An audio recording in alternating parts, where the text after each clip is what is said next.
நம்ம இன்னைக்கு ஒரு காரசாரமான மட்டன் குழம்பு ரொம்ப சுலபமா எப்படி செய்யலாம்னு பார்க்கலாம். இது சாதம், இட்லி, தோசை, சப்பாத்தி கூட எல்லாம் அட்டகாசமா இருக்கும். வாங்க எப்படி செய்யலாம்னு பார்க்கலாம். மட்டன் குழம்பு செய்யறதுக்கு 3/4 கிலோ மட்டனை மஞ்சத்தூள் போட்டு கிளீன் பண்ணி எடுத்து வச்சிருக்கேன். இத ஒரு குக்கருக்கு மாத்திட்டு இதோட 1/2 டீஸ்பூன் மஞ்சத்தூள், 1 டேபிள் ஸ்பூன் இஞ்சி பூண்டு விழுது, கறிக்கு தேவையான அளவுக்கு உப்பு சேர்த்து கறி 3/4 வாசி மூழ்கிற அளவுக்கு தண்ணியும் சேர்த்துக்கோங்க. இதோட கொஞ்சமா புதினா சேர்த்தீங்கன்னா நல்லா வாசமா இருக்கும்.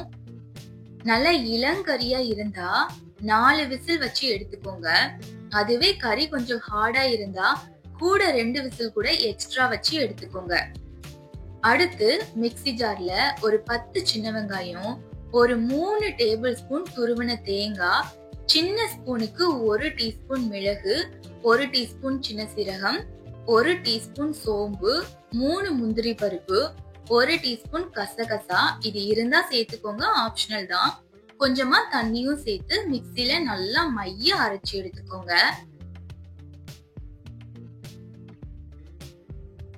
அடுத்து குழம்பு செய்யறதுக்கு ஸ்டவ்ல ஒரு கடாய் வச்சு கொஞ்சமா நல்லெண்ணெய் சேர்த்திருக்கேன். இதோட 2 துண்டு பட்டை, ஒரு அன்னாச்சி பூ, 3 கிராம்பு, 2 ஏலக்காய், சின்ன கல்பாசி சேர்த்துக்கோங்க. இப்போ இதோடயே 2 பெரிய பல்லாரிய பொடியா கட் பண்ணி சேர்த்துக்கோங்க. இதோட பல்லாரி வதங்குறதுக்காக கொஞ்சமா உப்பு, 2 பச்சை மிளகாய், ஒரு கொத்து கருவேப்பிலை சேர்த்து நல்லா வதக்கி விடுங்க.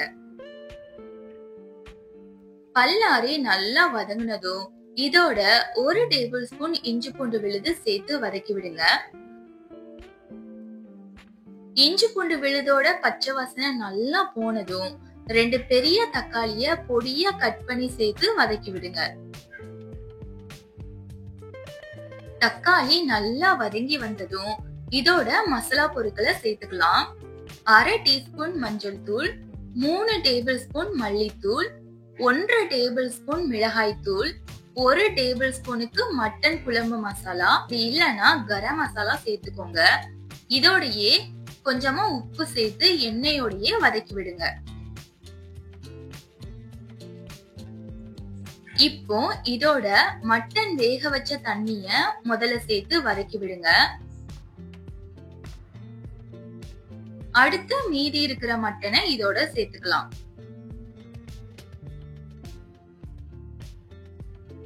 இப்போ இதோடயே அரைச்சு வச்சிருக்கிற மசாலாவையும் சேர்த்துக்கலாம்.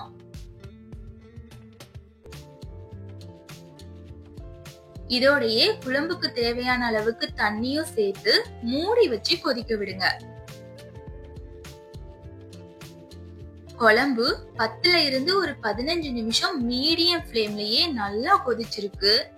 நம்ம சேர்த்த மசாலாவோட பச்சை வாசனை எல்லாம் போய் கறியோட மசாலா எல்லாம் நல்லா பிடிச்சு கறியும் நல்லா வெந்து வந்திருக்கு. பாருங்க, எண்ணெயும் நல்லா பிரிஞ்சு வந்திருக்கு.